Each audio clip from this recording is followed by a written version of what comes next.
साथियों, आज की कहानी एक लंबा निर्वासन जो लिखी गई है लियो टॉल्स्टॉय द्वारा।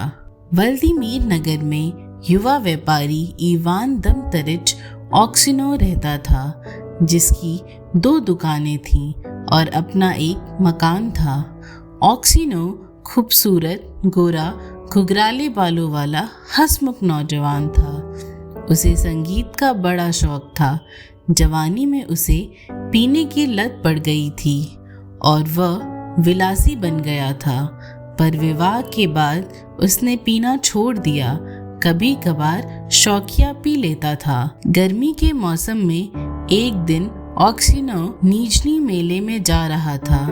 जब वह अपने परिवार से विदा ले रहा था, उसकी पत्नी उससे बोली, इवान दमतरिच, आज यात्रा पर मत निकलो। मैंने तुम्हारे बारे में एक अशुभ सपना देखा है। ऑक्सिनो हंसने लगा और बोला, तुम्हें शायद डर है कि मैं मेले में पहुंचते ही पीने लग जाऊंगा। उसकी बीवी ने कहा, मैं नहीं जानती मुझे क्यों डर लग रहा है, पर मैं इतना ज़रूर जानती हूँ कि मैंने एक बुरा सपना देखा था। मैंने सपने में तुम्हें लौटते हुए देखा और जब तुमने अपनी टोपी उतारी तो मैंने देखा तुम्हारे सारे बाल सफ़ेद हो चुके थे। ऑक्सिनो हंसने लगा, यह तो शुभ संकेत है। उसने कहा, देखना, मैं अपना पूरा सामान बेच कर आऊँगा और तुम्हारे लिए मेले से बढ़िया तोहफे भी लाऊंगा। और उसने परिवार से विदा ली और चल पड़ा। जब वह आधे रास्ते तक पहुंचा, उसे एक व्यापारी मिला जिससे उसकी जान पहचान थी। वे दोनों रात गुजारने के लिए एक ही सराय में ठहरे। उन्होंने साथ साथ चाय पी और अगल बगल वाले कमरे में सोने चले गए। ऑक्सिनो की देर तक सोने की आदत नहीं थी। वह तड़के ही ठंडे में यात्रा पर निकल जाना चाहता था, इसलिए उसने सूरज निकलने से पहले कोचवान को जगाया और उसे घोड़े जोतने के लिए कहा। फिर वह सराय के मालिक के पास गया, जो सराय के पिछवाड़े में बनी अपनी कोठी में रहता था। उसे किराया अदा किया और यात्रा पर निकल पड़ा। करीब 25 मील तक चलने के बाद वह घोड़े को दाना खिलाने के लिए रुका। ऑक्सिनो ने सराय के गलियारे में थोड़ी देर आराम किया और फिर द्वार के बाहर आया। चायदानी को गर्म करने का आदेश देकर वह अपना गिटार बजाने लगा। अचानक एक 3 घोड़े वाला गाड़ी घंटियां बजाते हुए वहां आई। उसमें से एक अधिकारी और 2 सिपाही उतरे। वे ऑक्सिनो के करीब आए और उससे पूछताछ करने लगे कि वह कौन है, कहाँ से आया है। ऑक्सिनो ने उन्हें पूरा जवाब दिया और फिर पूछा, क्या आप मेरे साथ चाय पीना पसंद करेंगे? पर अफसर जिरा करता रहा, प्रश्न पूछता रहा कि कल रात तुम कहाँ ठहरे थे? क्या तुम अकेले थे अथवा कोई व्यापारी तुम्हारे साथ था? क्या तुमने उस व्यापारी को सुबह देखा? तुम सुबह होने से पहले सराय छोड़कर क्यों चले आए? ऑक्सिनो समझ नहीं पाया कि उससे यह सब सवाल क्यों किया जा रहा है, पर वह जो कुछ घटा था बताता चला गया और साथ ही उसने जानना चाहा, आप मुझसे इस तरह सवाल जवाब क्यों कर रहे हैं, मानो मैं कोई चोर या उचक्का हूँ। मैं अपने काम के सिलसिले में यात्रा पर निकला हूँ और मुझसे इस तरह जिरह करने की कोई ज़रूरत नहीं है। फिर अफसर ने सिपाहियों को बुलाते हुए कहा, मैं इस जिले का पुलिस अफसर हूँ और मैं तुमसे इसलिए सवाल कर रहा हूँ क्योंकि कल तुमने जिस व्यापारी के साथ रात गुजारी थी, उसका गला काटकर हत्या कर दी गई है। हमें तुम्हारी तलाशी लेनी होगी। वे अंदर घुस आए। सिपाहियों और पुलिस अफसर ने ऑक्सिनो का सारा सामान खोल दिया और तलाशी लेने लगे। अचानक अफसर ने उसके बक्से में से एक छुरा खींच कर निकाला और चिल्ला उठा, यह चाकू किसका है? ऑक्सिनो अपने बक्से से निकला खून से सना चाकू देख बेहद घबरा उठा। इस चाकू पर यह खून कैसे लगा? ऑक्सिनो ने जवाब देने की पूरी कोशिश की, पर वह एक शब्द भी नहीं बोल पाया और केवल हकलाकर रह गया। मैं नहीं जानता, यह मेरा नहीं है, पुलिस अफसर ने कहा। आज सुबह व्यापारी को कटे गले के साथ बिस्तरे पर पाया गया है। केवल आप ही वह शख्स हो जो यह कर सकता था। दरवाजा अंदर से बंद था और वहां और कोई नहीं था। तुम्हारे बक्से से निकला खून से सना यह चाकू और तुम्हारा चेहरा और हाव भाव स्पष्ट गवाही दे रहे हैं। बताओ, तुमने कैसे मारा और कितने पैसे चुराए? ऑक्सिनो दुहाई देता रहा कि उसने यह नहीं किया है। उसने तो चाय पीने के बाद उसे देखा तक नहीं था। उसके पास अपने 8,000 रूबल के अलावा और कोई पैसे नहीं हैं और वह चाकू भी उसका नहीं है। पर उसकी आवाज़ टूट गई थी, चेहरा पीला पड़ चुका था और वह भय से काँप रहा था, मानो वही दोषी हो। पुलिस अफसर ने ऑक्सिनो को बात कर गाड़ी में बिठाने का आदेश दिया। उन्होंने उसके दोनों पैर बांध दिए और गाड़ी में धकेल दिया। ऑक्सिनो ईश्वर का नाम लेकर फूट फूट कर रोने लगा। उसका सामान और पैसे छीन लिए गए और उसे नज़दीकी शहर के कैद खाने में कैद कर दिया गया। व्लादिमीर में उसके चरित्र, व्यवहार आदि के बारे में पूछताछ की गई। व्यापारियों और अन्य रहवासियों से पता चला कि पहले वह पिया करता था और यहाँ वहाँ भटका करता था, पर वह एक भला इंसान था। फिर मुकदमा चला। उस पर व्यापारी की छुरे से हत्या करने और 20,000 रूबल चुराने का आरोप लगाया गया। उसकी बीवी बेहद परेशान थी। उसे समझ नहीं आ रहा था कि क्या सच है। उसके बच्चे काफ़ी छोटे थे। एक तो बिल्कुल ही दूध पीता बच्चा था। उन सबको लेकर वह शहर आई जहां उसका पति कैद था।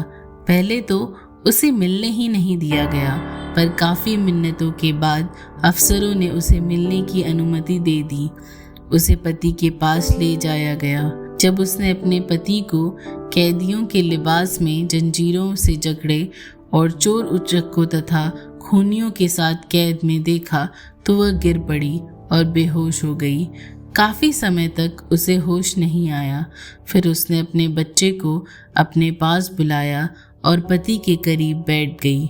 उसने पति को घर का हालचाल सुनाया और उससे पूछा कि वास्तव में क्या हुआ था। उसने उसे सब कुछ बताया। वह बोली, समझ नहीं आता अब क्या किया जाए। वह बोला, हमें जज से याचना करनी चाहिए कि वह बेकसूर इंसान को इस तरह तबाह न होने दे। उसकी बीवी ने बताया कि उसने जज से पास अर्जी भेजी थी और वह मंजूर नहीं हुई। ऑक्सिनो ने कोई जवाब नहीं दिया। वह केवल नीचे देखता रहा। फिर उसकी बीवी बोली, मेरा वह सपना बेमतलब का नहीं था। तुम्हारे बाल सफ़ेद हो जाने के पीछे कोई मतलब ज़रूर था। तुम्हें याद है, तुम्हें उस दिन नहीं निकलना चाहिए था। फिर उसके बालों में उंगलियां फेराते हुए वह बोली, मेरे प्यारे वेन्या, अपनी बीवी को सच सच बताओ, क्या वह सब तुमने किया है? तो क्या तुम्हें भी मुझ पर शक है? ऑक्सिनो ने कहा और अपना चेहरा हाथों में छिपाकर रोने लगा। उसी समय सिपाही आकर बोला कि मिलने का समय पूरा हो गया है। ऑक्सिनो ने अंतिम बार अपने परिवार से विदा ली। जब वे लोग चले गए तो ऑक्सिनो जो कुछ घटा वह सब याद करने लगा। उसे लगा कि उसकी बीवी भी उस पर शक करती है। उसने अपने आप से कहा, ऐसा लगता है कि अब केवल ईश्वर ही सच जानता है, वही न्याय कर सकता है और केवल उसी से दया की उम्मीद की जा सकती है। उसके बाद ऑक्सिनो ने कोई अर्जी नहीं दी, सारी उम्मीद छोड़ दी और केवल ईश्वर से प्रार्थना करता रहा। ऑक्सिनो को कोड़े लगाने की सज़ा दी गई, फिर खदानों में भेजा गया। उसे कोड़े लगाए गए और जब घाव भर गए तो उसे दूसरे अभियुक्तों के साथ साइबेरिया ले जाया गया। 26 वर्षों तक ऑक्सिनो साइबेरिया में कैदी की तरह रहा। उसके बाल बर्फ की तरह सफ़ेद हो गए, उसकी दाढ़ी लंबी, पतली और सफ़ेद हो गई। उसकी सारी खुशी लुप्त हो गई। वह रुक रुक कर धीरे धीरे चलता था, बहुत कम बोलता था और फिर कभी नहीं हंसता और हमेशा पूजा पाठ करता था। कैद खाने में ऑक्सिनो ने बूट बनाना सीखा और थोड़ा सा पैसा कमाया। उस पैसे से उसने संतों की जीवनी नामक एक किताब खरीदी। कैद खाने में जब कभी थोड़ी सी भी रोशनी होती तो वह यह किताब पढ़ता और रविवार के दिन कैद खाने के चर्च में वह बाइबल के अध्याय पढ़ता, मंडली के साथ गाता, क्योंकि अब भी उसकी आवाज़ बहुत अच्छी और सुरीली थी। जेल के सभी अधिकारी उसकी इस विनम्रता के कारण ऑक्सिनो को पसंद करते थे और उसके साथ ही कैदी उसकी इज्जत करते थे। वे उसे दादाजी या फिर संत कहकर पुकारते। उन्हें जब कभी जेल के अधिकारियों से किसी भी बारे में कोई मांग या याचना करनी होती तो वे ऑक्सिनो को अपना मुखिया बनाते और जब कैदियों के बीच लड़ाई झगड़ा होता तो उसका निपटारा और न्याय करवाने के लिए भी वे हमेशा ऑक्सिनो के पास आते। ऑक्सिनो को अपने घर, बीवी, बच्चों की कभी कोई खबर नहीं मिली। उसे तो यह भी नहीं मालूम था कि वे जिंदा भी हैं या नहीं। एक दिन कैदियों की एक नई टोली कैद खाने में आई।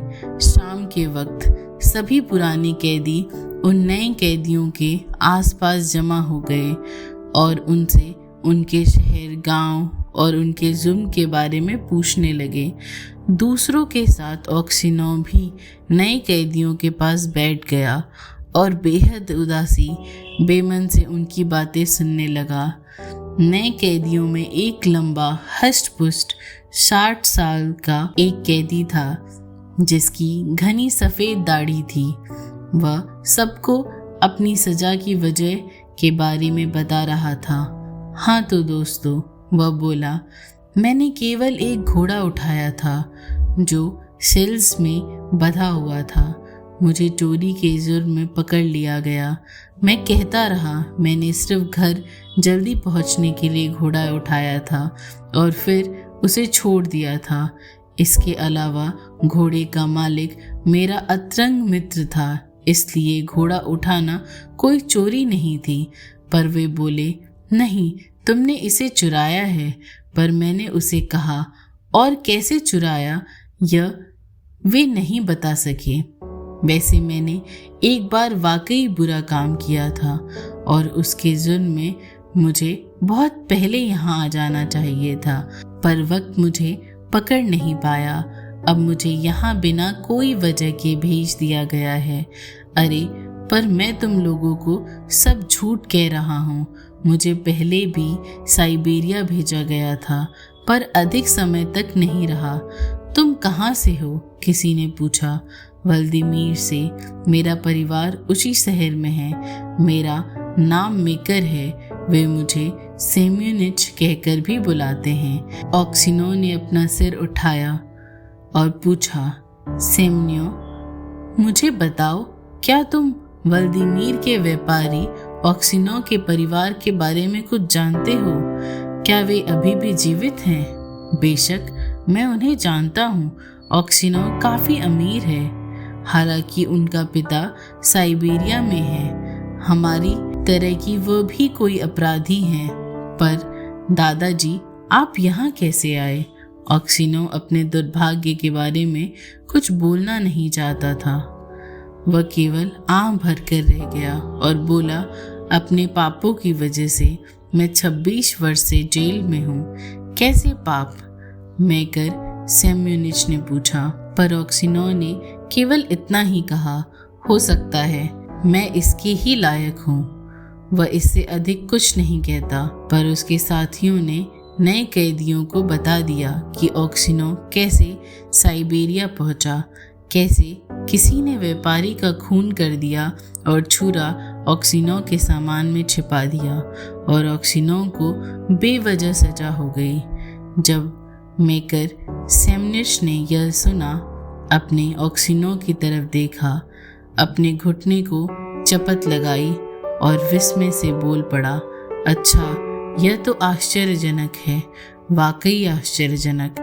पर दादाजी, अब आप कितने बूढ़े हो गए हैं। दूसरों ने उससे जानना चाहा कि वह इतना आश्चर्य क्यों हो रहा है और उसने ऑक्सिनो को पहले कहाँ देखा था। पर मेकर सेमनिच ने कुछ जवाब नहीं दिया। वह केवल इतना ही बोला, यह बहुत अच्छा है कि हम यहाँ मिले। इन शब्दों ने ऑक्सिनो को सोचने पर मजबूर कर दिया कि क्या वह व्यक्ति जानता है कि व्यापारी को किसने मारा। इसलिए उसने पूछा, सेमनिच, शायद तुमने उस घटना के बारे में सुना है या फिर तुमने मुझे पहले कहीं देखा है।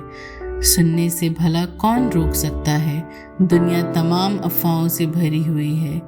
पर यह तो बहुत समय पहले की बात है। मैंने क्या सुना था मैं भूल चुका हूँ। शायद तुमने सुना हो कि व्यापारी को किसने मारा, ऑक्सिनो ने पूछा। मेकर सेमनिच हंसने लगा और बोला, जिसके बक्से में चाकू छुपा हुआ था वही खूनी होगा। यदि किसी और ने वहाँ चाकू छुपाया था तो वह जब तक पकड़ा नहीं जाता वह चोर नहीं है। यह कहावत तो सुनी होगी, कोई कैसे तुम्हारे बक्से में चाकू रख सकता है जबकि बक्सा तुम्हारे सिर के नीचे था। इससे तो तुम अवश्य ही जग जाते। जब ऑक्सिनो ने ये शब्द सुने तो उसे यकीन हो गया कि इस व्यक्ति ने व्यापारी का खून किया होगा। वह उठा और चला गया। पूरी रात वह जागता रहा।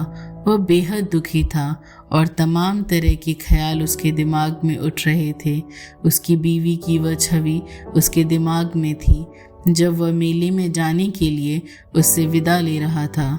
उसे ऐसा लगा मानो वह उसके समक्ष साक्षात खड़ी है। उसका चेहरा, उसकी आंखें उसे दिखाई दी। उसे उसकी आवाज़ और हंसी भी सुनाई दी।